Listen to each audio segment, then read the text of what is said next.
Mr. Trump, what's left in your life? You're 33 years old, you're worth all this money. You say you didn't say that you want to be worth $1 billion. No, I really don't. I just want to keep busy and keep active and be interested in what I do, and that's all there is to life as far as I'm concerned. I really am not looking to make tremendous amounts of money. I'm looking to enjoy my life, and if that happens to go with it, that's fabulous. Give me one final bottom line. In 5 years, the price of a hotel room in New York City will go for? It could be $1,000 a night. Start saving your money, folks, just one night. Do you think in the 1980s that anyone can grow up to become a millionaire? Is that a reality? Well, I think nowadays, Rona, I think it's more and more of a reality with the lack of incentives that are being given to so many people. Many more people have a tendency maybe to give up. And I think the people that don't, I think they're actually finding the ways or maybe the paths are a little bit smoother than they were 5 and 10 and 15 years ago. It's a sad commentary, but nevertheless, it's possibly easier now than it was 10 years ago. You think it is easier to become a millionaire? I really do. I think many people have lost incentives. I think that, you know, with what's happening with even the country as a whole, it's a sad situation, and people sort of become a little depressed, and their own depression and the country's depression leads to that lack of incentive. Tell me about the early days of Donald Trump. I Well, mean, were you born into wealth? I mean, was your father, I know your father was successful, but when you came along, was he already successful? Oh yes, my father was very successful, and my father built homes and apartment houses in various sections and did very well. And I was brought up in the construction business, so to speak, and I enjoyed it from day one. I went to the good colleges, and I went through all of the normal process. I guess what I want to know, because I think lots of people out there might want to know, what was your life like? I mean, did you live in a house? Did you live in an apartment? Did you have brothers and sisters? I think you're one of 5. That's correct. I mean, what kind of a family life do you have? I mean, did you go outside and play ball, or did you have what we call a normal life, a normal upbringing, or were you constantly taught from day one, Donald, you must be a success and gear your head this way and travel down that road and never move to the left and never move to the right? Well, Rona, I think I was probably brought up in a very normal fashion. We did have a house. I do have brothers and sisters. I have wonderful parents, wonderful family, really very wonderful family. I think we're a very highly motivated family. But again, I would never use the word ambition. And because to me, ambition's a bad word. It's not ambitious.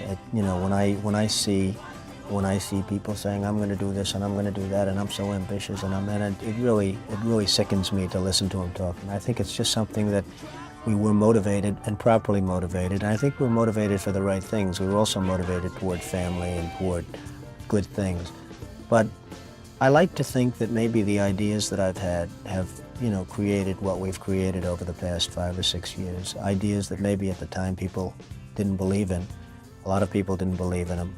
We built a hotel at a location and at a time in New York City's history when people were saying, oh, forget about it, it just cannot happen, it can't work, etc. Now the hotel is open, and I guess it's known as one of the greatest successes in real estate in the United States. That's the Grand Hyatt. That's the Grand Hyatt, which is built right next to Grand Central Terminal. Amid a lot of fanfare, the Grand Hyatt held its grand opening today.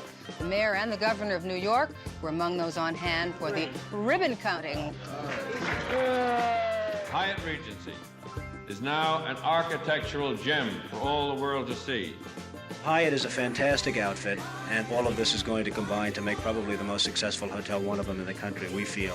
We tried to convince the city to build a convention center when they had fought for 12 years to build a center on a different site over the Hudson River, which was unbuildable. You couldn't build it, it would cost too much, and we came up with a different location, and we were successful in convincing them, and now they're building a $375 million convention center at a site that we wanted them to build it at.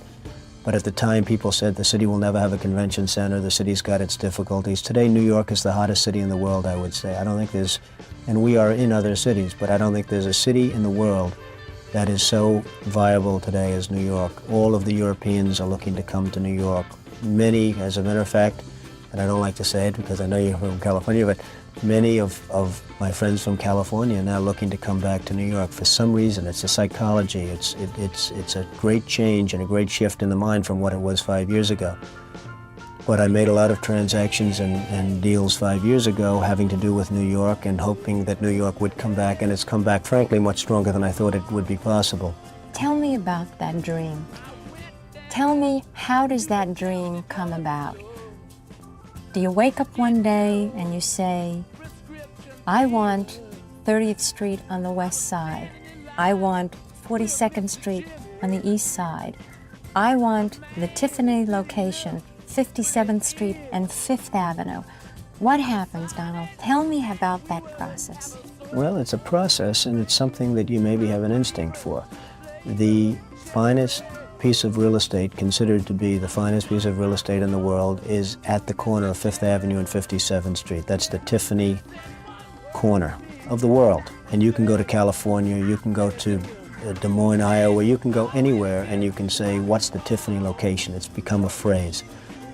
The Tiffany location is 5th Avenue, 57th Street. And for many years, I mean, even when I was so young that they were throwing me out of the company, the people that owned that particular location, for many years I went to a certain public company, large company, and tried to buy the block with the exception of Tiffany. How old were you? Well, I guess I started that when I was 27. And they said, forget it, forget it. A major department store happened to be located on that block. It was called Bonwit Teller. And they would always say, forget it, forget it, forget it. And one day I got a phone call, and I'd always forward, by the way, the letters and as per our meeting and this and that. And one day I got a phone call, and they wanted to know if we wanted to make a deal very quickly and very easily. And I guess I was the only one, because everyone assumed, frankly, that that block of real estate would never be sold, and it was sold. And we proceeded to buy the air rights over Tiffany, which is a zoning term for area and space over Tiffany, and we're now building a 68-story tower at 5th Avenue and 57th Street, which is going to be, I believe, the most spectacular building of its kind in the world. Considering the pollution problem we have today, do you think that was a good buy? The pollution problem? Well, it's above the Buying pollution. the air. Oh, I see. Okay. Well, I think it was a good buy. I think it'll be a fabulous situation for the people that are going to be moving into the building. And I mean, you know, everybody really in the world is excited about that building, because nobody believed it would be possible to build that kind of a building in that location, because nobody ever assumed that that location could possibly be purchased. But all of a sudden it was. And maybe it was mind over matter again. You know, maybe you just really believe that someday you'll own that location and you end up owning that location. So maybe it is mind over matter. Maybe it's luck. Maybe I was lucky that they happened to call me very quickly instead of calling any one of a number of other people that would have jumped on it. But they did call me, and I bought the site.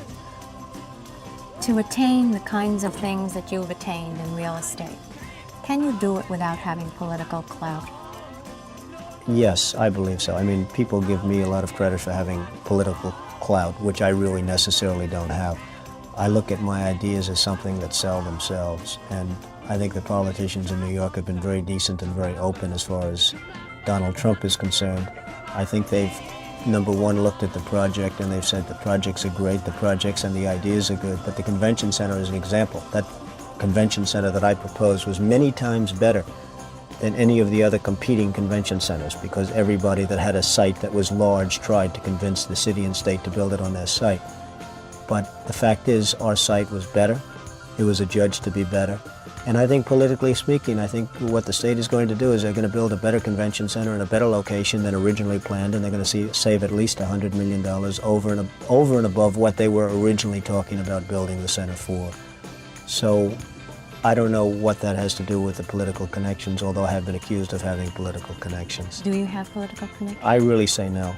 You say no? I absolutely say no. I think if I went... Is it because people think that it's ugly, like the word ambition, to have political friends who can help you? Well, in fact, I do have many political friends, but I really believe that without the proper ideas and the proper concepts and the proper planning and you know, I don't believe I could have sold one of the other convention center sites. I believe my site was the best. I really believe that, and I don't think I would have been successful in trying to sell one of the other sites, as the other groups were not successful in selling their site. I believe that the Grand Hyatt Hotel, which has now opened up and which is booked out and tremendously, it's just a tremendous operation. At the time I did it, the hotel that occupied that site was a closed, boarded up building. And people were not exactly even against the fact that we got various tax abatements, et cetera, for that particular site. What's happened is the area has turned out to be AAA.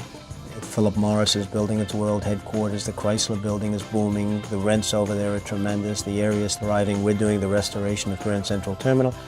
And it's turned out to be a wonderful idea. But at the time, everyone loved my idea because they thought it might lead to the total revival of the Grand Central Terminal area, and it has. But what made you think of it, though? Was it just because it was a piece of property that you could acquire for the right price and you thought it was? Did you do some feasibility studies? I mean, what said to you one day, Donald, you must go and buy the old Commodore Hotel and transform that into the new Grand Hyatt? Well, I think it was monumental. You know, it was a monumental approach to things that I've sort of developed. The building itself was there. You had Grand Central Terminal there. You have the Pan Am building there. You have the Chrysler building there. The whole area is monumental.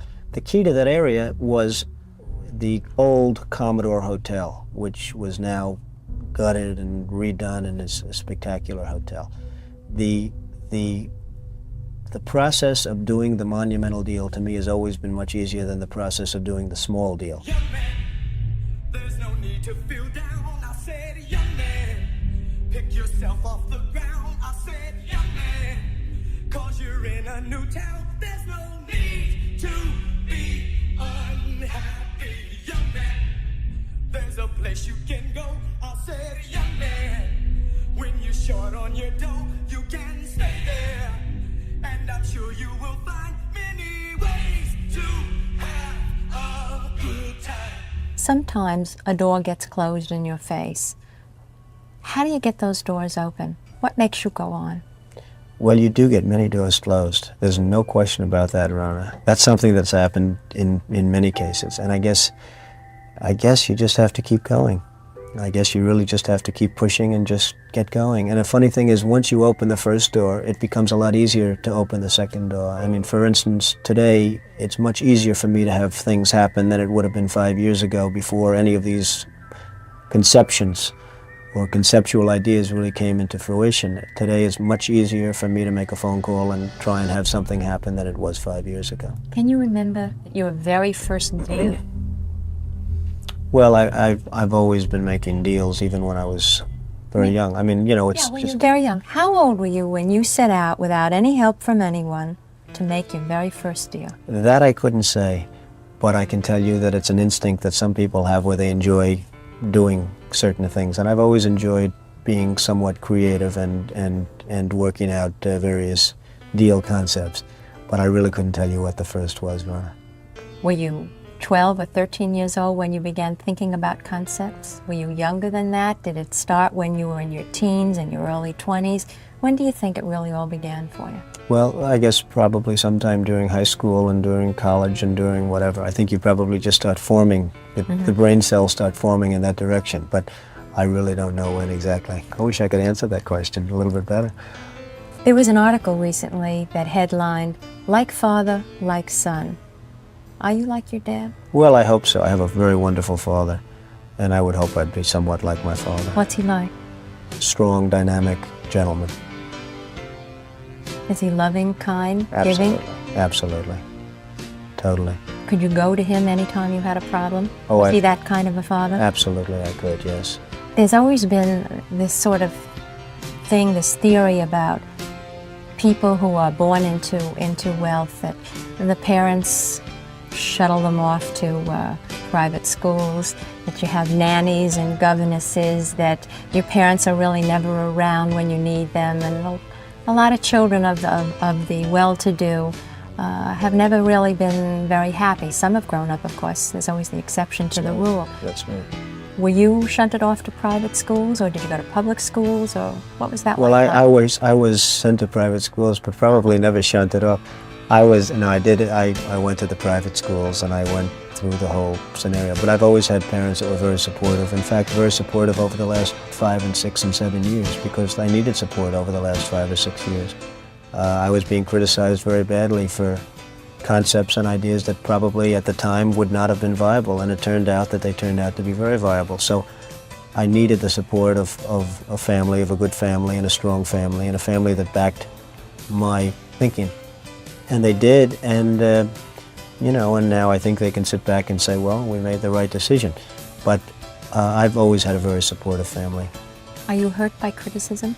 No, not really. I've been used to criticism because I've taken a lot of criticism over the last number of years. I don't think anybody gets used to criticism, though, Donald. I think you can develop sort of what I call a right guard shield around you, but I think the first time people start attacking you, if you've never been attacked before, it's a feeling and an emotion and an action that is not accustomed, that you're not accustomed to. No, Mr. Trump, I have a closed mind against evidence that is not substantiated. Oh, well. I have a closed mind against statements that are made about other people in general. You're going to be very embarrassed in 2 years, sir. You go on a radio show and you say, now some drunken Indians want to come down here and open a reservation. I didn't say that, sir. Quote it. I didn't say that. Who said that? Who said that? I'd like an apology right now because I didn't say that. Imus opened the broadcast, so, excuse me, Mr. Imus said that. Okay. Imus said Could I that. please have an apology? You can have an apology. Thank you, sir. It looks a little, Cheap? yeah, it looks cheap. Yeah. You mean the amount of money? Well, the amount of money Not that so you... bad. Somebody gets married and it doesn't work out, you get $1 million. I mean, you know, and I think $1 million is a lot of money. No, you don't. No, I don't, actually.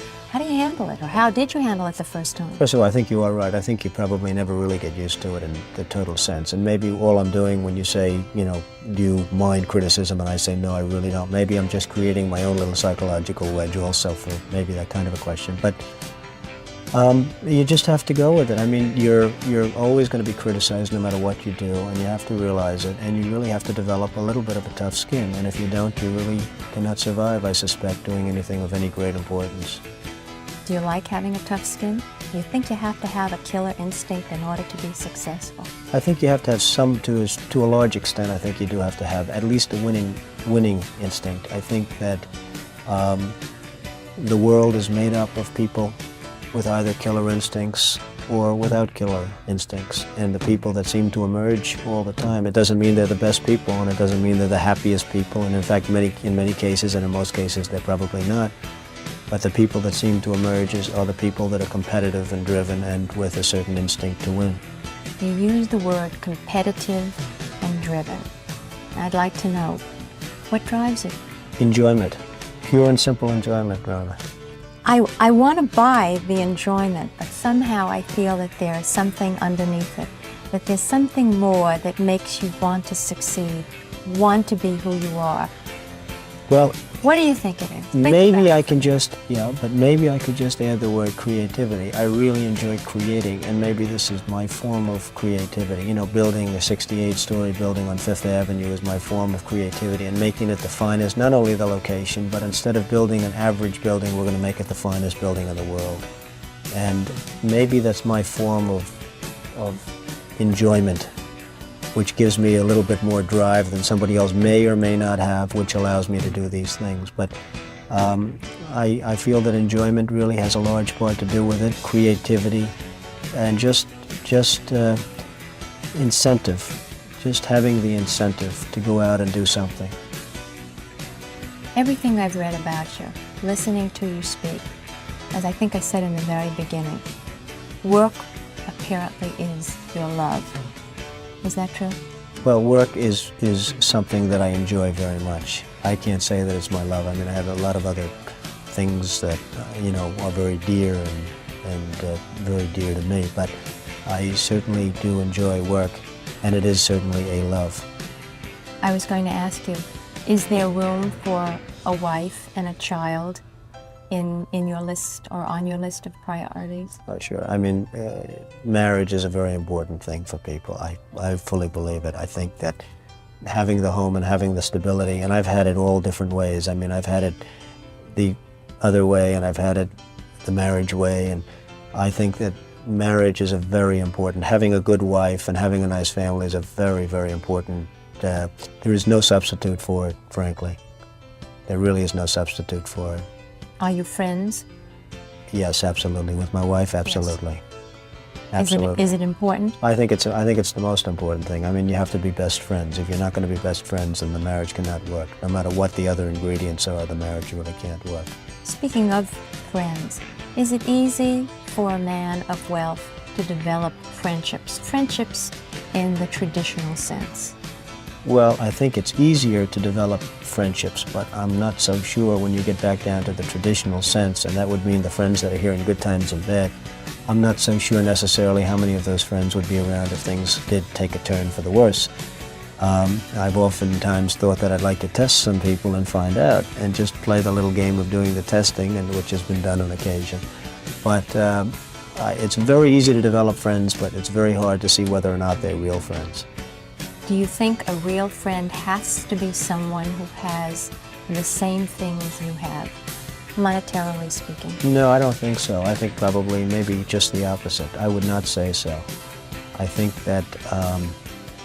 But isn't there a doubt then in your mind that you're always wondering if that person isn't there to try to get something from you, Donald Trump? Well, there would always be that doubt, but if you know people well enough, I think maybe one of my greatest strengths is understanding people, you know, specific people for specific jobs, and just understanding the human psyche of other people. Maybe not even my own quite as well, but of other people. And I'd like to think that I can tell the difference between somebody that's looking for one thing and somebody that's looking for the other. But you really never can. I mean, no matter how well you understand people, until there's a time of test. And we shall see what we shall see. In 30 years from now, your son will be approximately the age that you are today. Would you like to see the same kind of headline as was written about you, father like son?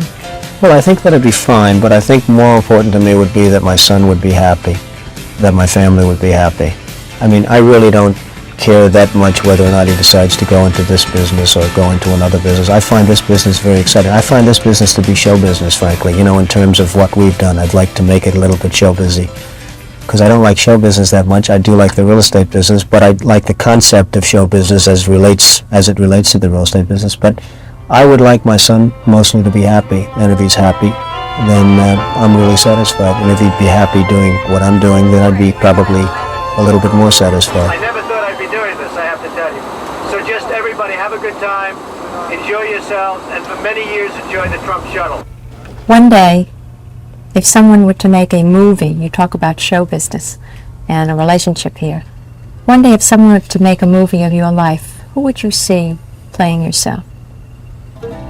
Maybe myself. I have to tell you that I really could not answer that question. I really could not answer. Are you trying to say that after you've accomplished all in real estate, you might like to try acting? Oh no, not at all, Rhoda. Believe me, that would be something that I would have no interest in. No interest whatsoever. But I really wouldn't be able to tell you who would play the so-called leading role. Would you like to see your life in the movies? No. You don't think you're that exciting a person, that you've had such an interesting story that Well, I always like to say that I think my deals are the most exciting deals. I don't necessarily want the excitement for myself.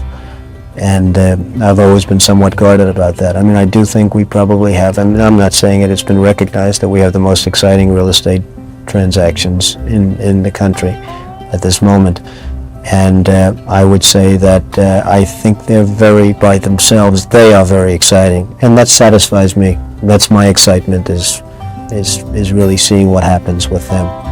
Do you have to worry about the drudgery that we have to worry about? I mean, going to the market, buying the things that you need for your house, for your homes. Do you do things like that? Do you have somebody do things like that for you? Well, no, we lead a very normal life, and we always everybody has to worry about drudgery in one form or the other. But, no, we do quite a bit of work. You'd be surprised, Rona. Well, surprised. Can I see you one day walking the streets or going into a market and buying food for your family or for yourself? Well, you might. I mean, if you pick the right day, it could happen. It could happen, yeah, really? It could probably happen, yes. I think my philosophy basically is there has to be something to this. I mean, we just can't be put here for the sake of living our 60, 70, 80, 90, 100 years, whatever it might be, and just end up with nothing at the end of that time after all the combat. And I really look at life to a certain extent as combat. There has to be something. I mean, we have to be in a test period, or there has to be something after this. Otherwise, it just seems so futile. Now, are you metaphysical? No. Do you believe that there is a hereafter? I believe there probably is a hereafter, yes.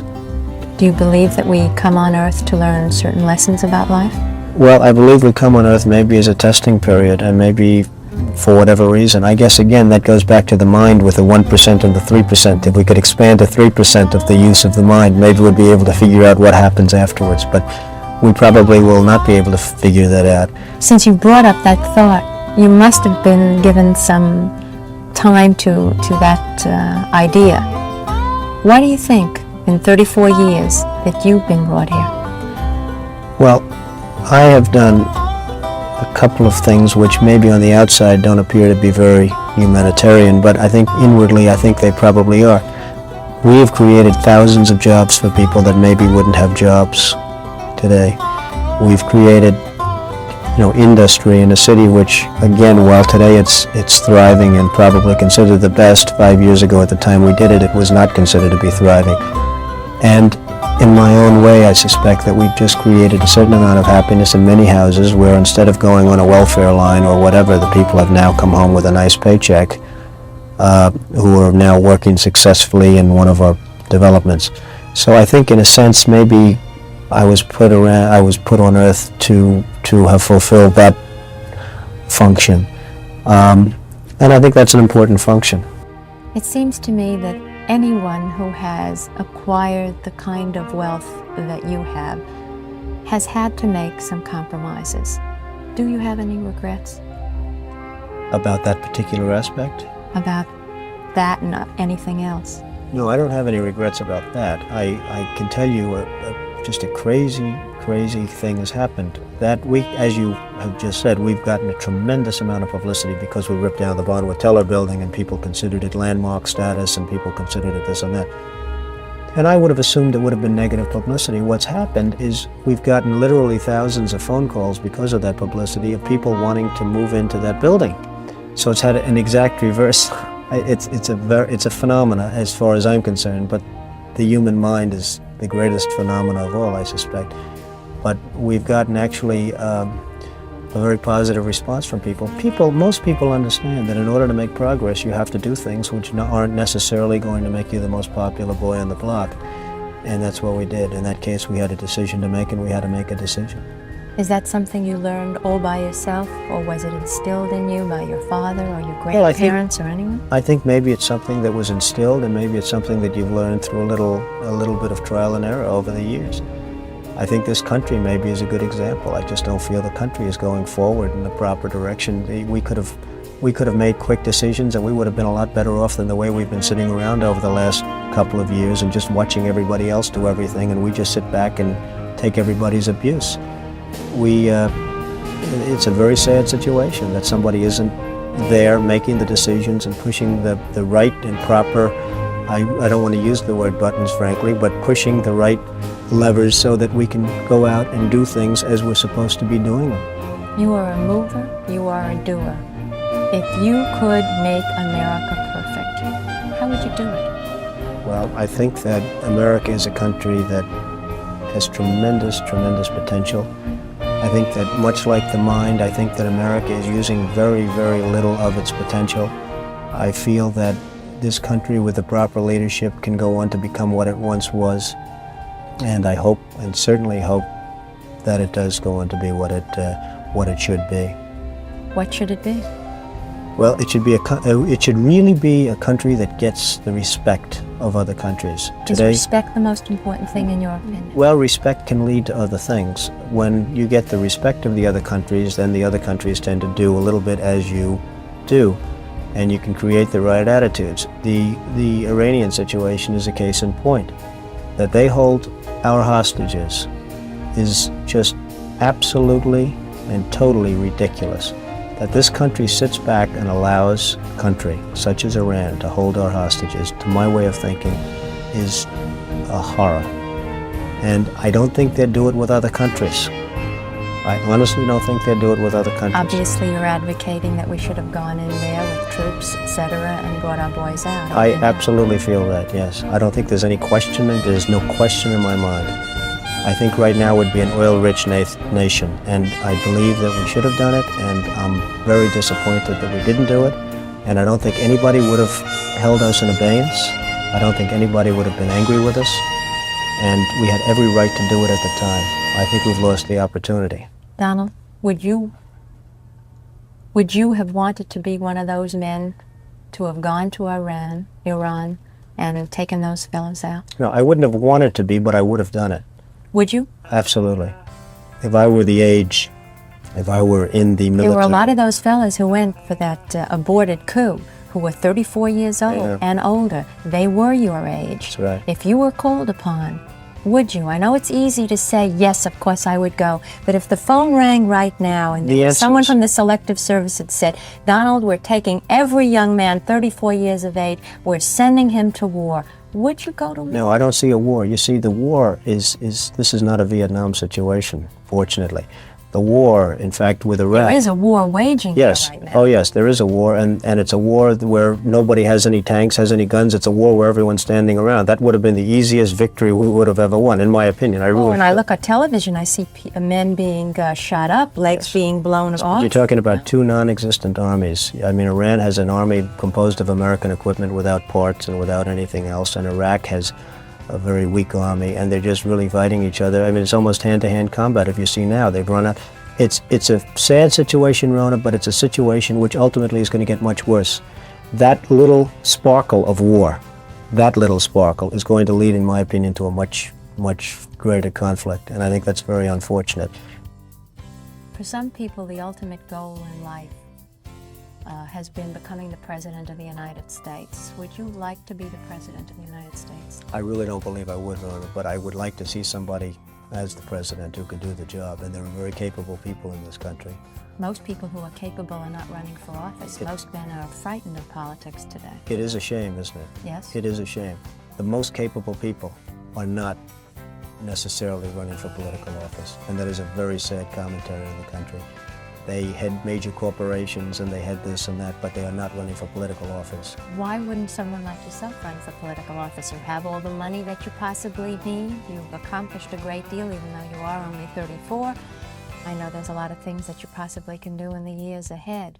Why wouldn't you dedicate yourself to public service? Because I think it's a very mean life. I would love and I would dedicate my life to this country, but I see it as being a mean life, and I also see it as somebody with strong views and somebody with the kind of views that are maybe a little bit unpopular, which may be right, but may be unpopular, wouldn't necessarily have a chance of getting elected against somebody with no great brain but a big smile. And that's a sad commentary for the political process. Television, in a strange way, has ruined that process, hasn't it? It's hurt the process very much. I mean, the Abraham Lincolns of the world. Abraham Lincoln would probably not be electable today because of television. He was not a handsome man, and he did not smile at all. He would not be considered to be a prime candidate for the presidency, and that's a shame, isn't it? But if all the men are like you, then when are we going to get somebody who might be good? I don't know. I hope it's around the corner, but I don't know. I really don't know. What I would like to be involved in is trying to help choose somebody, or working with a group of people whereby they put up a candidate who would be acceptable to be a presidential, to be the president. The country, if we had the one man, and it's really not that big a situation. You know, people say, well, what could anybody do as president? The one man could turn this country around. The one proper president could turn this country around. I firmly believe that. You think there is one man?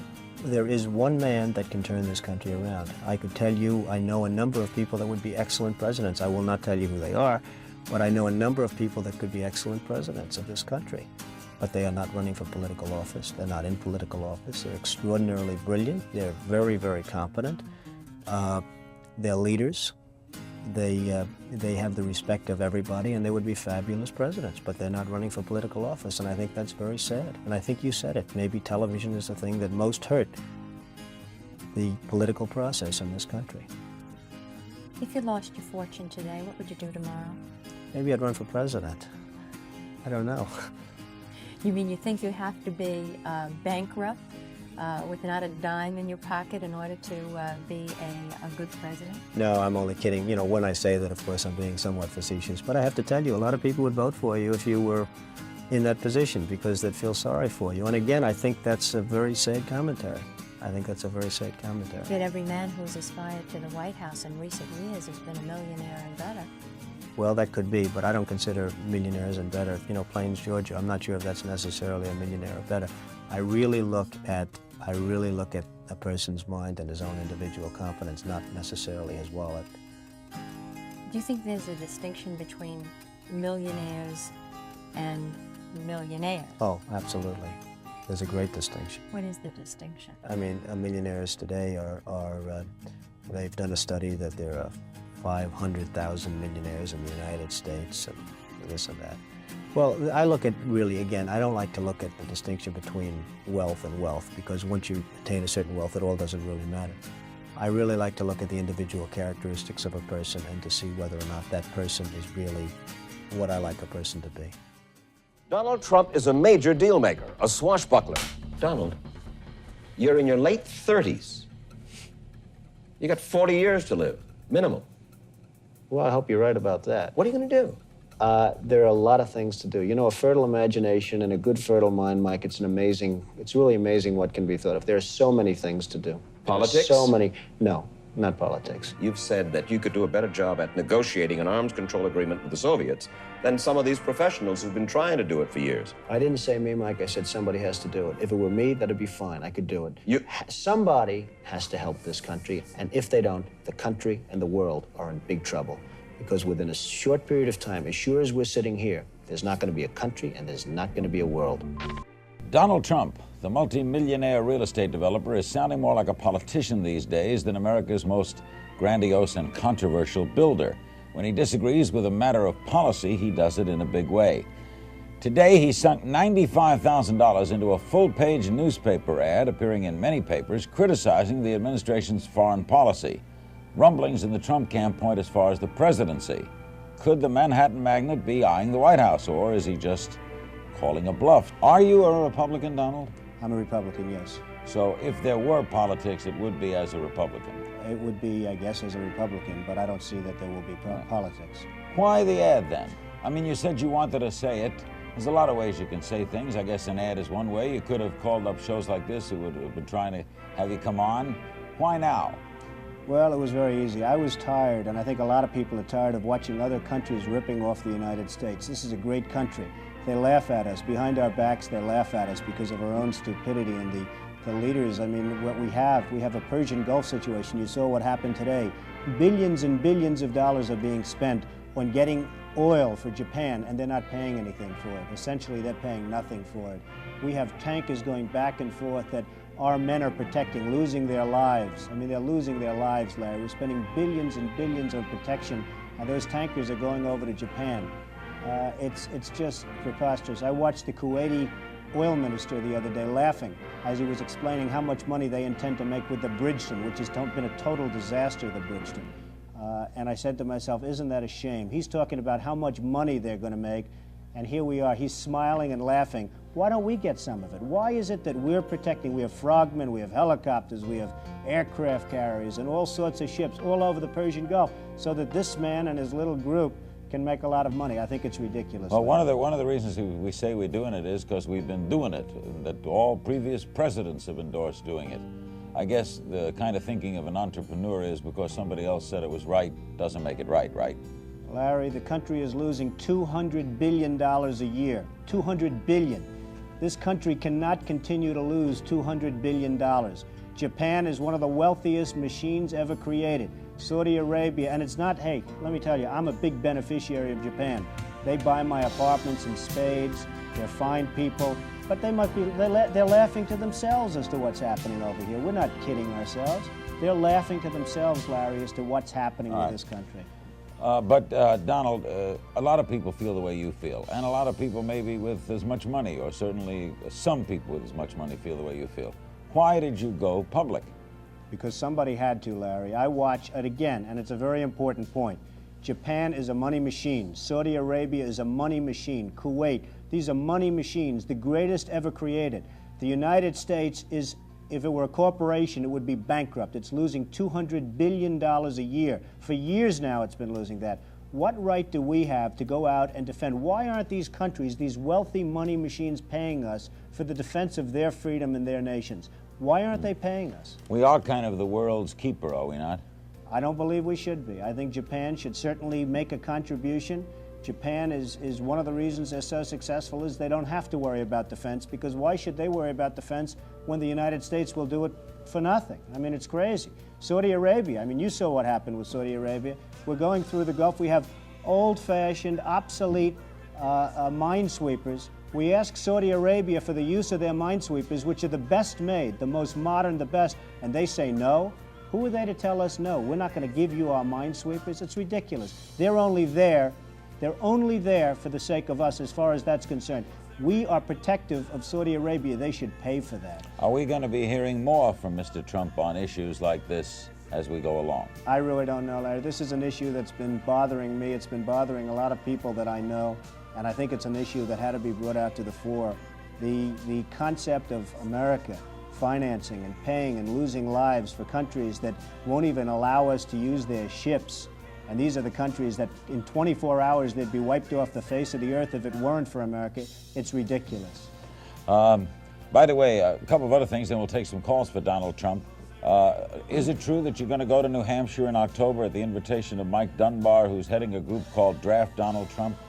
Well, I was asked about 3 or 4 weeks ago whether or not, by a very good friend of mine, whether or not I'd go to New Hampshire. That's turned out to be now a much bigger deal than I had ever anticipated. And perhaps, I don't know, I am going. I made the commitment to go. I made the commitment about 3 weeks ago, and I will go, yes. You will go, even though you realize now, in just stepping foot in that state, people are going to presume things. Well, they can presume whatever they want. I have no intention of running for president, but I'd like the point to get across that we have a great country, but it's not going to be great for long if we're going to continue to lose $200 billion a year. You're going to get into the early 90s, 1990, 1991, and the whole thing's going to blow, because this country cannot continue to support Japan and Saudi Arabia and Kuwait and many other countries that are much wealthier than we are. We're not a wealthy country. You can't be a wealthy country when you're losing the kind of money that we're losing. We're a debtor country. You took out a full-page ad in major U.S. newspapers last year criticizing U.S. foreign policy. What would you do differently, Donald? I'd make our allies, forgetting about the enemies you can't talk to so easily, I'd make our allies pay their fair share.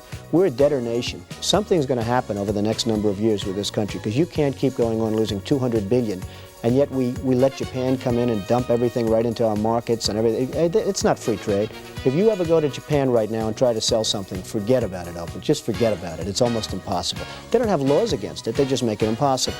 They come over here, they sell their cars, their VCRs, they knock the hell out of our companies. And hey, I have tremendous respect for the Japanese people. I mean, you can respect somebody that's beating the hell out of you, but they are beating the hell out of this country. Kuwait, they live like kings. The poorest person in Kuwait, they live like kings. And yet they're not paying. We make it possible for them to sell their oil. Why aren't they paying us 25% of what they're making? It's a joke. This sounds like political presidential talk to me, and I know people have talked to you about whether or not you want to run. Would you ever? Probably not, but I do get tired of seeing the country ripped off. Why would you not?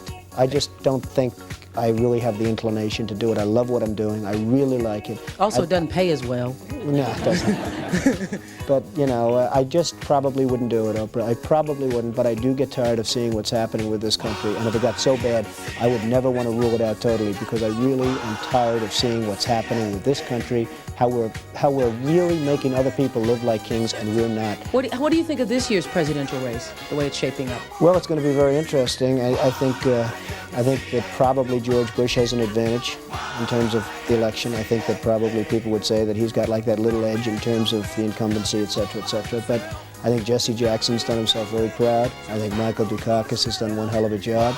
And George Bush has done a hell of a job. You know, they all went in there sort of as semi-underdogs, including George Bush, and they've all come out. I think people that are around all three of those candidates can be very proud of the jobs they've done. You've said, though, that if you did run for president, you believe you'd win. Well, I don't know. I think I'd win. I tell you what, I wouldn't go in to lose. I've never gone in to lose in my life. And if I did decide to do it, I think I'd be inclined. I would say that I would have a hell of a chance of winning, because I think people, I don't know how your audience feels, but I think people are tired of seeing the United States ripped off. And I can't promise you everything, But I can tell you one thing, this country would make one hell of a lot of money from those people that for 25 years have taken advantage. It wouldn't be the way it's been, believe me. Did you know Donald Trump flew into New Hampshire on the Trump helicopter, landing in Portsmouth in 1987? He then delivered a speech to the Rotary Club at Yokin's Restaurant nearly 30 years before he took office. The same year, Joe Biden stopped by New Hampshire State House for a visit, 22 years before he would enter the White House as vice president. Good luck, everyone. Thank you all for being here. Hi, nice to see you. How you doing? Nice to see you again.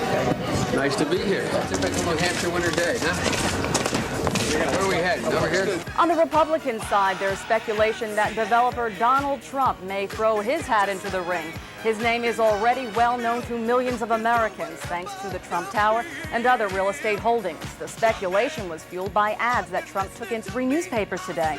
Christopher Jones has that story. To this morning's readers of the New York Times, the Washington Post, and the Boston Globe, Donald Trump's full-page open letter to the American people may have looked like a rich man speaking out on American foreign policy. Why'd you write the letter? Because I'm frustrated at looking and seeing the stupidity of what's going on in this country with respect to essentially our foreign policy. Fair enough, but some ask, would Donald Trump pay $95,000 to complain about foreign policy? Or is this his way of saying he's running for president? The ads come at a time when a draft Trump movement is building steam in New Hampshire. So we asked him, Are you running for president? Absolutely not. I'm not running. I have no intention of running. I'm greatly honored that this New Hampshire group sees fit to choose me as opposed to others, because it's a very credible group. Everybody's been trying to get their support, and I'm very honored. We may have to wait to see how most of the nation takes to Donald Trump, but at least one New Yorker has already made up his mind. I find those ads ridiculous. He spent $100,000 for self-advertisements. Who's really interested in his foreign policy? Anybody? Maybe Mrs. Trump. Ed Koch has been a disaster as a mayor. You know it, I know it, everybody knows it. I want to make it very clear, I'm very biased. I don't like him. Ed Koch has been a lousy mayor. I believe he'll go down as probably in history the worst mayor in the history of the city of New York. And, when I say that, it's hard for him to say, I really like Donald Trump. So right now, ask Donald Trump if he wants to be president of the United States, and he will tell you no. But if a wave of support develops for him in New Hampshire, don't look for Donald Trump to get out of the water. Christopher Jones, Fox News, Channel 5. Do you have a vice presidential candidate in mind? Well, I really haven't gotten quite there yet. I guess it's just Oprah. I love Oprah. Oprah would always be my first choice. Oprah, your competitor, right? Oprah's competitor. You know what? I'll tell you, she's really a great woman. She is a terrific woman. She's somebody that's very special. I have not even thought about it. I guess we'll see. We'll see. Maybe that's part of the whole process. Would she be kidding aside, that you might think about? If she'd do it, she'd be fantastic. She's popular. She's brilliant. She's a wonderful woman. If she'd ever do it, I don't know that she'd ever do it. She's got. You'd ask her. She'd be sort of like me. I have a lot of things going. She's got a lot of things going. What a ticket that would be. That would be a pretty good ticket, but she's a very exceptional woman. What makes a good president? Well, I think the leadership qualities. The sad part about President Clinton, who I happen to like a lot, but he could have had a great presidency if the whole thing with Monica and Paula Jones, and the worst of all is, Linda Tripp. This woman, where she came from, I have no idea, but this is the woman from hell. But he didn't have anything to do with Linda. No, he didn't, but she always seems to surface, and she's just Donald Trump signs copies of his new book, The America We Deserve. A few feet away, Governor Ventura signs copies of his autobiography, I Ain't Got Time to Bleed. It seems more like a book signing than a presidential campaign stop. Actually, it's neither. It's a fundraiser for Ventura's campaign committee. He hasn't announced himself as a candidate for president yet, but I will say this, I certainly hope that he does. But still, presidential politics is the prime topic. Ventura saying he hopes Trump will run. Trump saying if Ventura would run, he'd win every debate. If you had this man up there with any one of those candidates, it is such a blowout that you have no idea. Trump spent about 8 hours in the Twin Cities, selling books, meeting with Reform Party members, and helping Ventura raise money. I've put forward a proposal to pay off the national debt by imposing a one-time 14.25% tax on the super wealthy. But during a speech to a Chamber of Commerce luncheon, Trump sounded like he's running for president, and people seem to like some of his ideas. If a businessman can run his business and make that kind of profit, he can do well for our country. He would definitely give us something different to look at. But Trump won't say if he is running, and Ventura won't say if he'll endorse him if he does. The chair of the Minnesota Reform Party thinks both will happen. I'm very much of the impression that Mr. Trump will be throwing his hat in the ring, running for our nomination. In his 2000 book, The America We Deserve, Trump wrote, "I really am convinced we're in danger of the sort of terrorist attacks that will make the bombing of the 1993 Trade Center look like little kids playing with firecrackers." Trump also mentioned the mastermind of the attack, writing, quote, "One day, we're told that a shadowy figure with no fixed address named Osama bin Laden is public enemy number one, and U.S. jet fighters lay waste to his camp in Afghanistan. He escapes back under some rock, and a few news cycles later, it's on to a new enemy and a new crisis." Trump. Wait. Yeah. Okay, hold on a second. Is this really Trump before 9/11? Have you read this? It's 2000 in his book. Are we making this? Did you make this up, Mika? Nick. I did. Did you make this up? Yeah, Nick, exactly. tell us it's over, right? Because Will you're you wrong stop? about everything. Mika, stop. God. I don't think it's over. What's that? What's the rage here? Will you stop No, picking it's on cute. him? I think it's cute. Well, go for it. No, really quickly though. I mean, so Willie, that was 2000. In a book he wrote in the year 2000. Well, it was published in 2000. He could have written in 1999 for all we know. Exactly. We are having some technical difficulties, which is totally understandable when you try to do ad hoc reporting and getting information to you as fast as we possibly can and making sure that it's accurate at the same time. So Donald Trump is on the line. I mean, we know him as the man behind lots of real estate in Manhattan, and of course, Donald, I understand you were actually a witness to what happened this morning. Well, I have a window that looks directly at the World Trade Center, and I saw this huge explosion. I was with a group of people, and I really couldn't even believe it. And even, I think worse than that, for years I've looked right directly at the building. I'd see the Empire State Building in the foreground and the World Trade Center in the background. And now I'm looking at absolutely nothing. It's just gone. And it's just hard to believe. Donald, Alan Marcus here. Your building is, the Trump Tower, is one of the great tourist attractions in the world. It's well known universally. Are you taking any precautions there in light of what happened at the World Trade Center? Well, Alan, we've always had, as you know, very, very strong security, but there's very little you can do about planes crashing into a building. I mean, you look at Larry Silverstein, who's a terrific owner in New York and a very good friend of mine who I just called. I was very worried about him because I assumed maybe he was in the building. He took possession of the building 1 week ago. As you know, he just bought the World Trade Center. Right.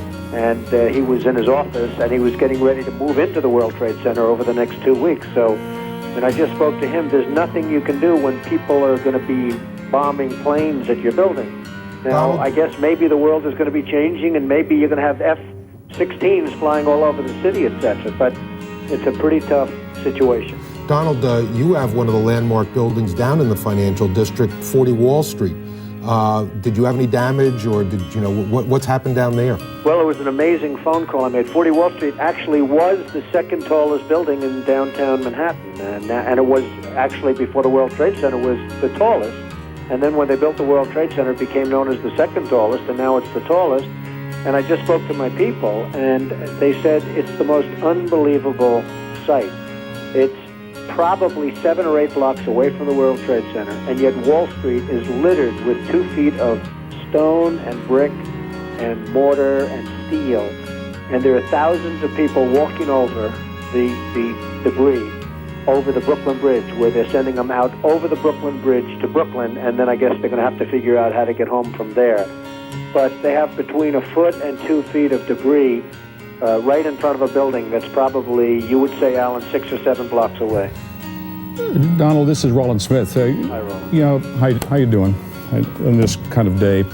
You know, at some point, we're going to put all this behind us. And you, as a visionary, particularly in New York real estate, what do you think that we ought to do as a city, as a people, when all of this gets, when the mourning stops, when the dead are honored, and and we've found out what caused it and maybe corrected it. What does the city need to do? Well, I guess the big thing that you really will have to do is never forget. You just can't forget that something like this happened. I was so disappointed when they closed the stock exchange, but of course, at some point, you had no choice, you know, when they initially announced it was closing, because you want to just say, the hell with it, you're going forward, nothing's going to change. But the fact is, something has changed very dramatically. And I think one of the very sad things is going to be when you look at the skyline of New York, which has become so emblazoned in your own memory, and you look at the skyline of New York and you see these buildings, these two buildings, whether you love them or don't love them, they were a great part of the skyline. And then when you look at the skyline after 2001, and you're going to see a skyline without these two buildings, you're going to say, what happened? People won't believe it. You know, when you show your children or your grandchildren in years to come what New York looked like in the year 2000, and then what New York looked like just a year later, they're going to say, what happened? Hey, Donald, it's hard to believe. in the year 2000, Donald, you considered running for president. If you had done that and if you had been successful, what do you think you'd be doing right now? Well, I'd be taking a very, very tough line, Alan. I mean, you know, most people feel they know at least approximately the group of people that did this and where they are. But boy, would you have to take a hard line on this. This just can't be tolerated, and it's got to be very, very stern. This is, as you and I were discussing before, Alan, this was probably worse than Pearl Harbor. Many more people are dead, and you know, they don't know, they have no idea, but I have somebody that was down there who witnessed at least 10 people jumping out of the building from 70 and 80 stories up in the air. I have hundreds of men inside working right now, and we're bringing down another 125 in a little while, and they've never done work like this before. And they're hardworking people, but they've never seen anything like it, and they've never done work like this before. It's terrible. Tell me what it's like at Ground Zero. Tell me about the workers that you saw and what they're doing there. Well, not only is it devastation, but it's very dangerous, because every few minutes a whistle would go off and everybody would just run, because you have all the buildings around it, which are in such a weakened state that people just don't know. And so they just have to take off. And then they come back and they're working under 50-story buildings that you don't know if they're going to fall down. So it's a terrible thing for the workers, and it's a terrible thing for the world, really. Good morning. Welcome to Trump Tower. It's an honor to have all of you with us.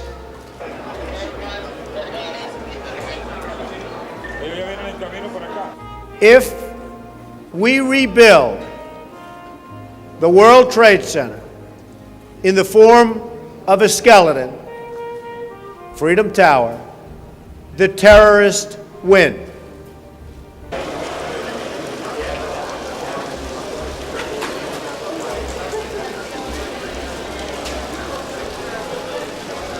We want to rebuild the World Trade Center as the World Trade Center, but better.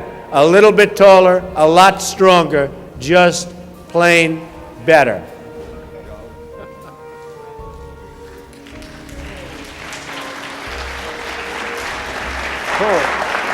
That's it? You've got to make wise decisions, and you can't have the luxury of making mistakes. If you make one mistake, the game is over, you go right back to square one. So it's pretty tough. But I like the concept of places like Toronto. You go to the right location, you go to the best locations, and you do things in real estate. Even if it's buying a house and fixing it up and selling it for a profit, and then buying two houses and fixing them both up and selling them. Try and stay away from the banks as much as possible, because the borrowing gets you in trouble. Ultimately, the interest eats you alive. And just work. It takes time. It's not an easy process.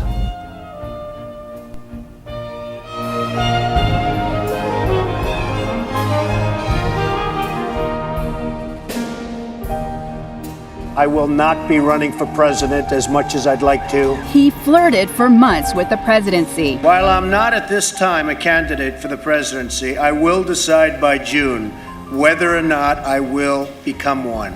With his skyscraper-high name recognition, Donald Trump quickly rose to the top of the polls for Republican candidates, and he said things the other politicians did not. I have a reputation for telling it like it is. I'm known for my candor. I've had a lot of great victories. and I may be willing to put that to work. But his questions about President Obama's citizenship got the most attention. I want him to show his birth certificate. I want him to show his birth certificate. There's something on that birth certificate that he doesn't like. Oh my God. Then Mr. Obama pulled out the ultimate trump card. He produced his full birth certificate that showed his birthplace of Hawaii. And at the annual White House Correspondents' Dinner, Obama skewered Trump. He can finally get back to focusing on the issues that matter. Like, did we fake the moon landing? It was that same weekend the birther controversy was wiped from the headlines. Today, at my direction, When the president announced the U.S. had killed Osama bin Laden. Now, after that, Trump really started dropping in the polls, but one thing that didn't drop, the ratings for his television show. You do not want to with me! You look in my eyes, I am the last person in the world you ever want to with! Do you understand me? The apprentice goes to a galaxy far, far away. Maybe I should let you do the firing this week. Two teams battle for supremacy in a billion-dollar enterprise. Star Wars. And in the boardroom, things really get hairy. You're fired. All New Apprentice, Thursday on NBC. Good morning. Good morning. Everybody's saying I should run for president. Let me ask you a question. Meatloaf, should I run for president? Absolutely. Now, you would definitely vote for me. I would vote for you. In Okay, fact, I would think so. I'll help you with your campaign. Donald Trump is here tonight. Now, I know that he's taken some flack lately, but no one is happier, no one is prouder to put this birth certificate matter to rest than the Donald. And that's because he can finally get back to focusing on the issues that matter. Like, did we fake the moon landing? What really happened in Roswell? And where are Biggie and Tupac? Say what you will about Mr. Trump, he certainly would bring some change to the White House. All kidding aside, obviously we all know about your credentials and breadth of experience. For example, no, seriously, just recently in an episode of Celebrity Apprentice at the steakhouse, the men's cooking team did not impress the judges from Omaha Steaks. And there was a lot of blame to go around, but you, Mr. Trump, recognized that the real problem was a lack of leadership. And so ultimately you didn't blame Little John or Meatloaf. You fired Gary Busey. And these are the kind of decisions that would keep me up at night.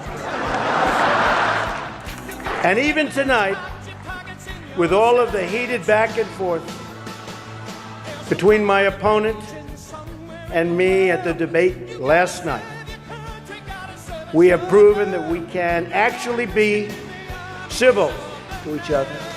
In fact, just before taking the dais, Hillary accidentally bumped into me, and she very civilly said, "Pardon me."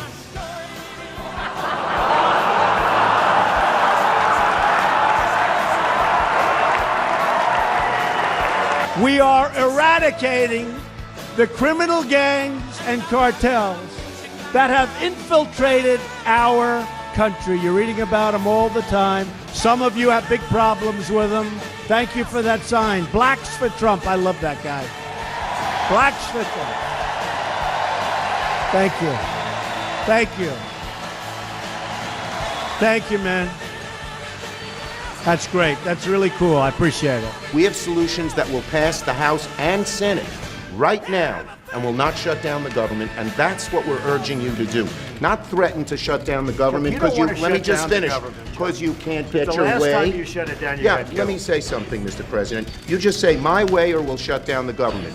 We have a proposal that Democrats and Republicans will support to do a CR that will not shut down the government. We urge you to take it. And if it's not good border security, I won't take it. It is very good border security. And if it's not good border security, I won't take it. It's what the Because when you look at these numbers of the effectiveness of our border security, and when you look at the job that we're doing You with our just said military, it is effective. Can I tell you something? Yeah, you just said it's without effective. a wall, these are only areas where you have the walls. We want to do where this. you have walls, Chuck, it's effective. Where you don't have walls, it is not effective. We thought we'd give you a update on the hurricane. We got lucky in Florida, very, very lucky indeed. We had actually, our original chart was that it was going to be hitting Florida directly. Maybe I could just see that, Kevin. It was going to be hitting directly, and that would have affected a lot of other states. But that was the original chart, and you see it was going to hit not only Florida but Georgia. It could have was going toward the Gulf. That was what was originally projected, and it took a right turn. After consulting with our top government health professionals, I have decided to take several strong but necessary actions to protect the health and well-being of all Americans. To keep new cases from entering our shores, we will be suspending all travel from Europe to the United States for the next 30 days. The new rules will go into effect Friday at midnight. These restrictions will be adjusted subject to conditions on the ground. There will be exemptions for Americans who have undergone appropriate screenings. After this, we're going to walk down, and I'll be there with you. We're going to walk down. We're going to walk down anyone you want, but I think right here we're going to walk down to the Capitol, and we're going to cheer on our brave senators and congressmen and women. And we're probably not going to be cheering so much for some of them, because you'll never take back our country with weakness. You have to show strength, and you have to be strong. I know that everyone here will soon be marching over to the Capitol building to peacefully and patriotically make your voices heard. Today we will see whether Republicans stand strong for integrity of our elections, and we fight. We fight like hell, and if you don't fight like hell, you're not going to have a country anymore. Fight for yourself, and I like my music like I like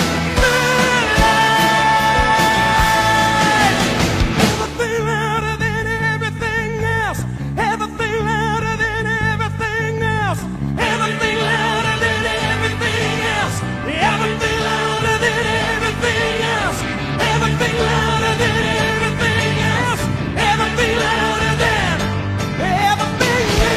else, everything louder than everything else, everything louder than everything else, everything louder than everything else, everything louder than everything else, everything louder than everything else, everything louder than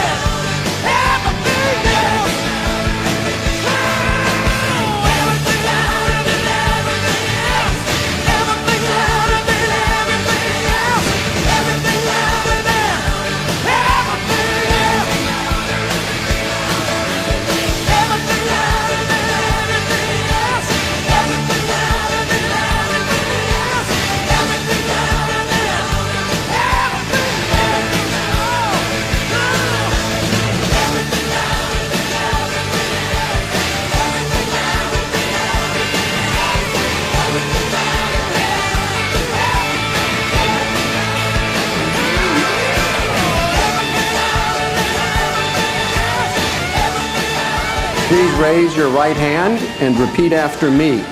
I, Joseph Robinette Biden Jr., do solemnly swear. I, Joseph Robinette Biden Jr., do solemnly swear. That I will faithfully execute. That I will faithfully execute. The office of President of the United States. Office of President of the United States. And will, to the best of my ability. Will, to the best of my ability. Preserve, protect, and defend. Preserve, protect, and defend. The Constitution of the United States. The Constitution of the United States. So help you God. So help me God. Congratulations, Mr. Thank President. They didn't raid Biden's house. You know what happened?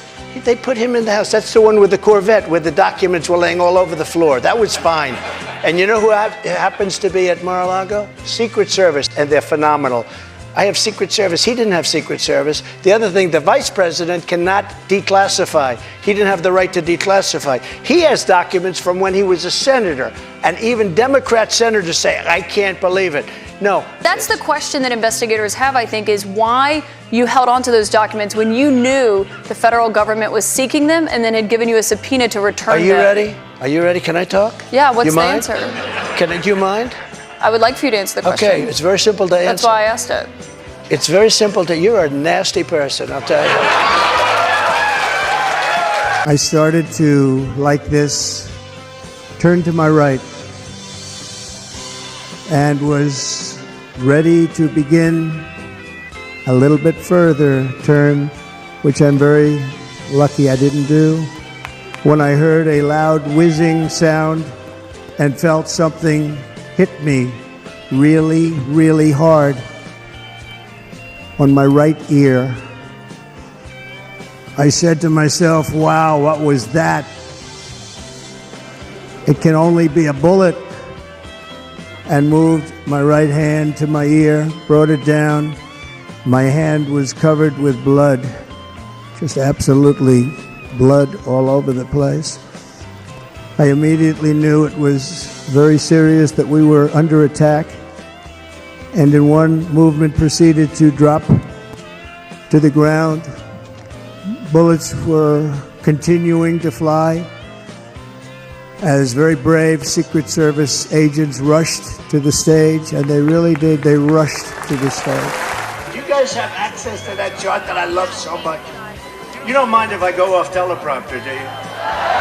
Because these teleprompters are so damn boring, I try and explain them. Oh, these are, wow. You guys are doing it. They're getting better with time. My guys, take a look at that chart. Take a look at the arrow on the bottom. See the big red arrow, right? So that's when I left office. That was the lowest point, and that comes right from the government services, comes right out of Border Patrol. Take a look at that. So that arrow is the lowest amount of illegal immigration ever in recorded history into our country.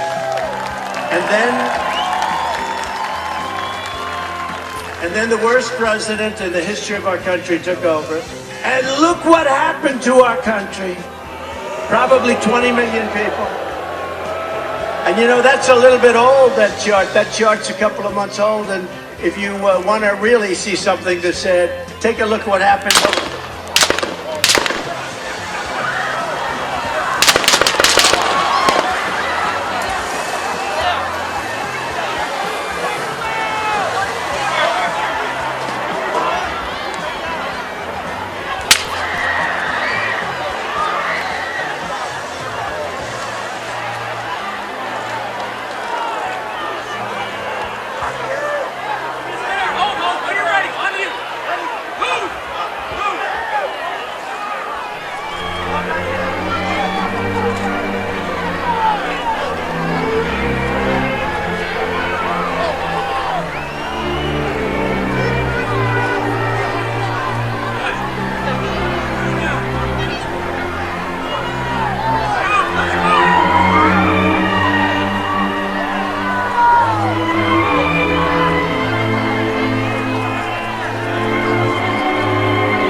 Nothing's wrong with that whole system.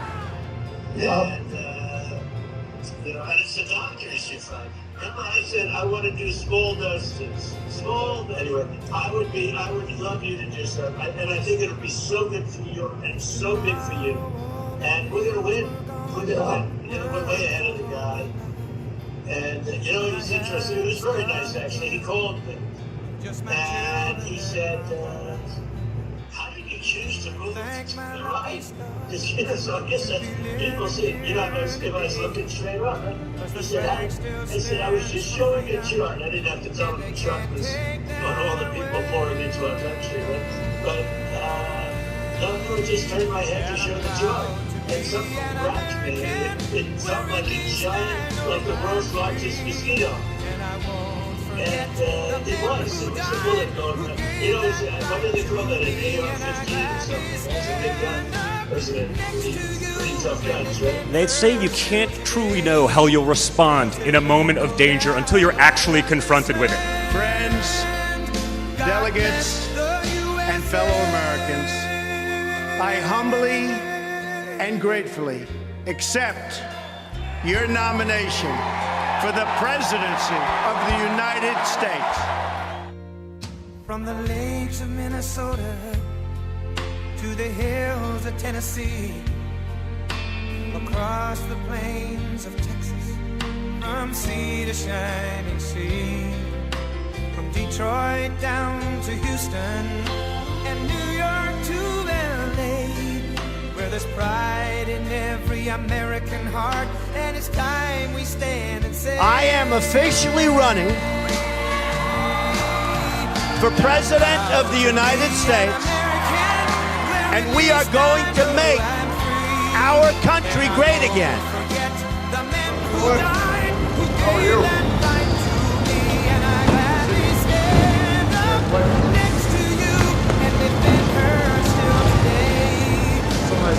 How are you? I'm doing very well. Thank you. Now we'll get you to the phone. You go right here.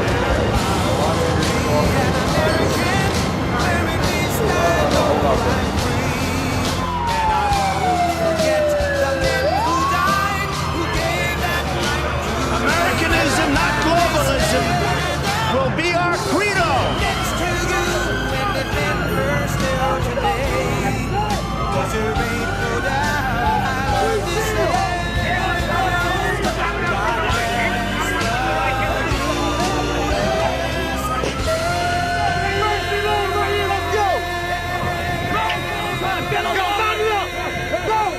I don't want to be on that side.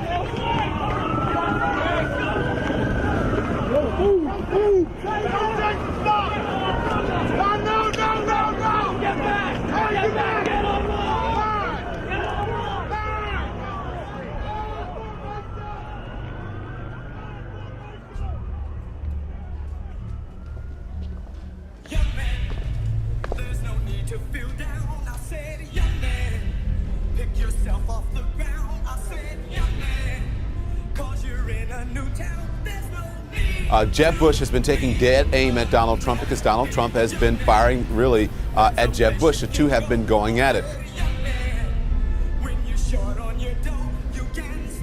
One other thing I'll say, because he mentions the fact that I was at one point a Democrat. Well, in New York City, everybody was a Democrat, practically. If you run for city council, if you run for political office, whoever wins the Democrat primary is automatically, there was almost no election because the Republicans hardly exist in New York City. Well, that's where I was. If you look at Ronald Reagan, he was a Democrat. He was actually, John, he was a Democrat with a very liberal, or at least a pretty liberal bent, and he became a Republican with a somewhat conservative, I wouldn't say very, but he was a conservative Republican. But Mr. Trump, that's the first time I've ever heard of you, call yourself a politician, refer to yourself as a politician. And did you ever consider yourself I hate to do it, but I guess when you're running for office, I hate the term politician as it relates to myself. I've never been. I've only been a politician for 3 months, but I guess that's what I am right now. Unfortunately, were you a Democrat at that point? It's not going to be politics as usual. Were you a Democrat at that point when you said that? Well, at one point I was a Democrat, and for a period of time, and over the years, as Ronald Reagan changed, I also changed. I became much more conservative. I also became a Republican.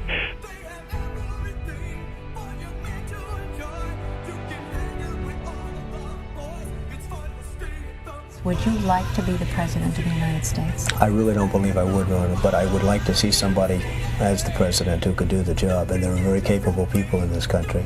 Most people who are capable are not running for office. Most men are frightened of politics today. It is a shame, isn't it? Yes. It is a shame.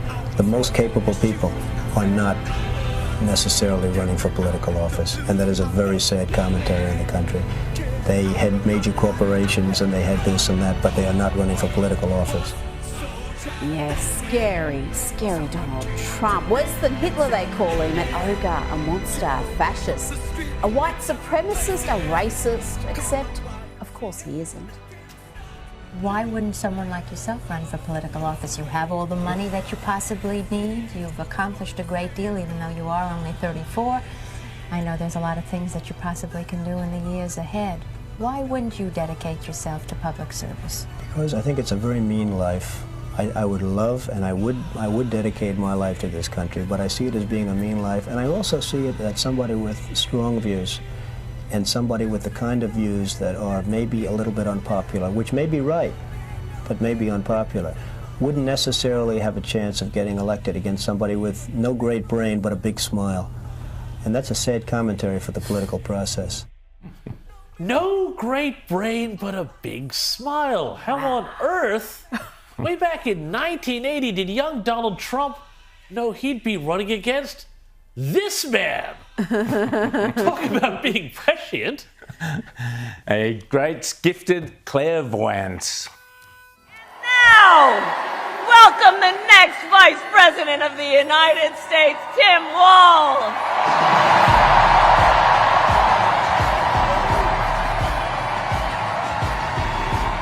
Thank you, Madam Vice President, for the trust you put in me, but maybe more so, thank you for bringing back the joy. Minnesota's strength comes from our values, our commitment to working together, to seeing past our differences, to always being willing to lend a helping hand. Donald Trump sees the world a little differently than us. First of all, he doesn't know the first thing about service. He doesn't have time for it because he's too busy serving himself. He mocks our laws. He sows chaos and division. He froze in the face of the COVID crisis. And make no mistake, violent crime was up under Donald Trump. That's not even counting the crimes he committed. In Minnesota, we respect our neighbors and their personal choices that they make. Even if we wouldn't make the same choice for ourselves, there's a golden rule. Mind your own damn business. And don't believe him when he plays dumb. He knows exactly what Project 2025 will do to restrict our freedoms.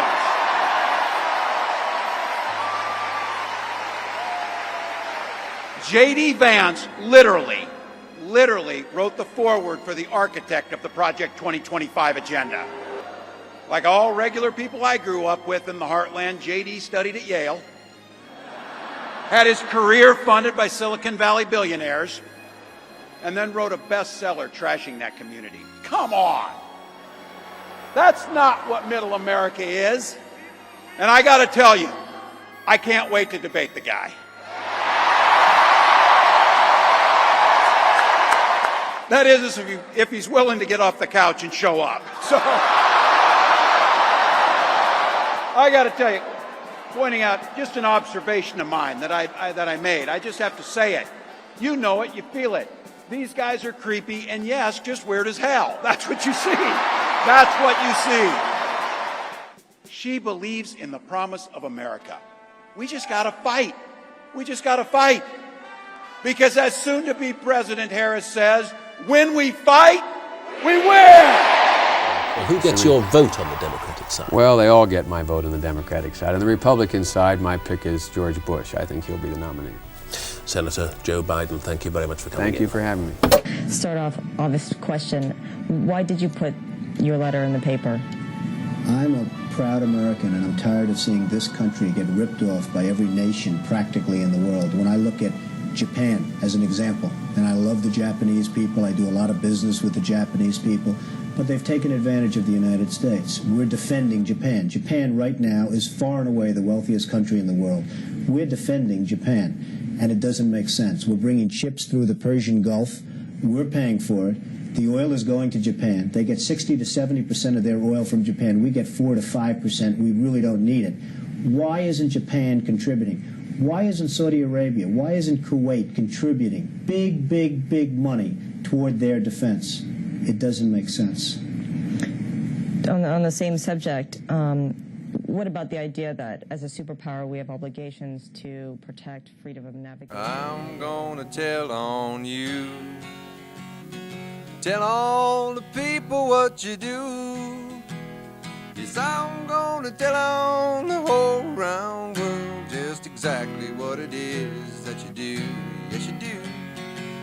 I've got to tell how you inspect everything I like, how you reject. With your law books on the shelf, you protect me from myself, and that's exactly how it is. Thank you much. No one ever said it was easy to get to become the leader of the free world.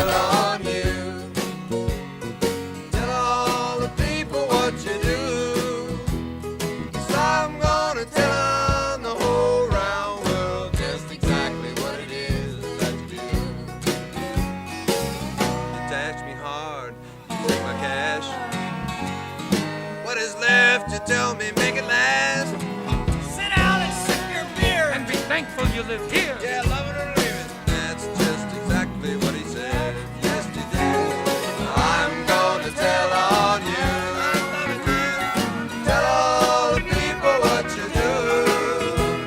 'Cause I'm gonna tell on the whole round world just exactly what it is that you do. Take away everything I smoke.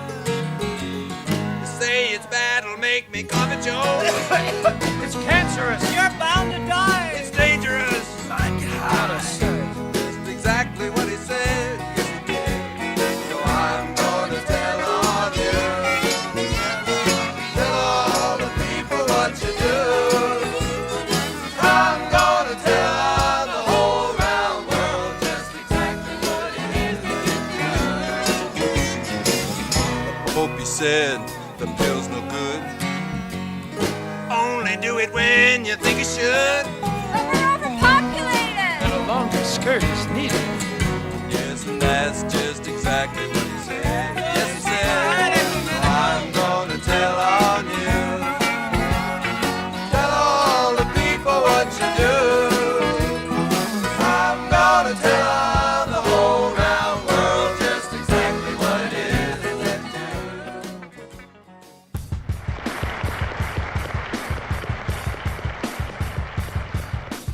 What has violence ever accomplished?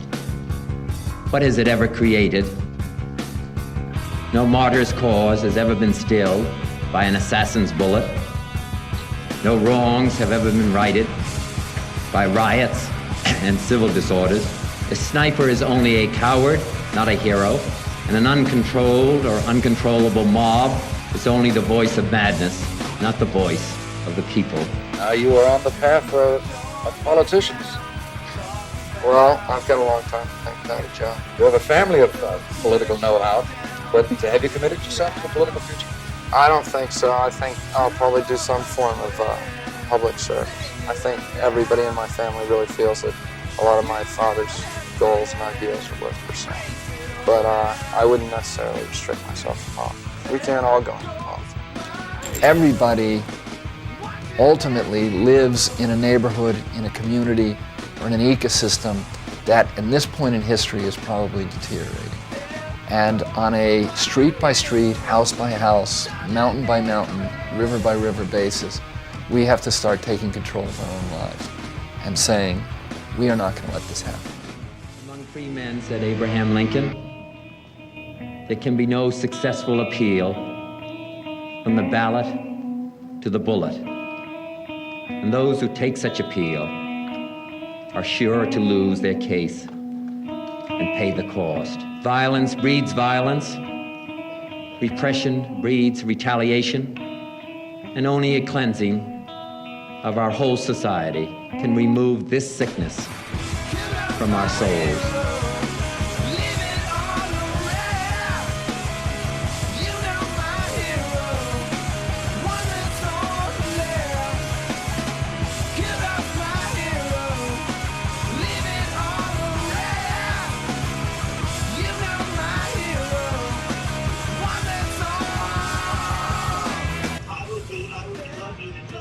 And I think it'll be so good for you and so big for you.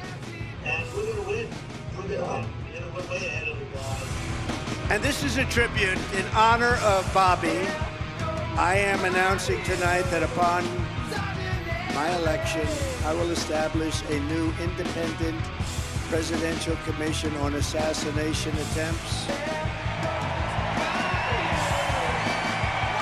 And they will be tasked with releasing all of the remaining documents pertaining to the assassination of President John F. Kennedy.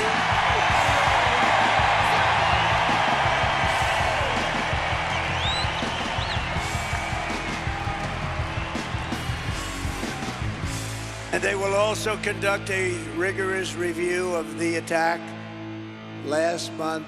But I tell you, I have never had more people ask me, please, sir, release the documents on the Kennedy assassination. And we're going to do that.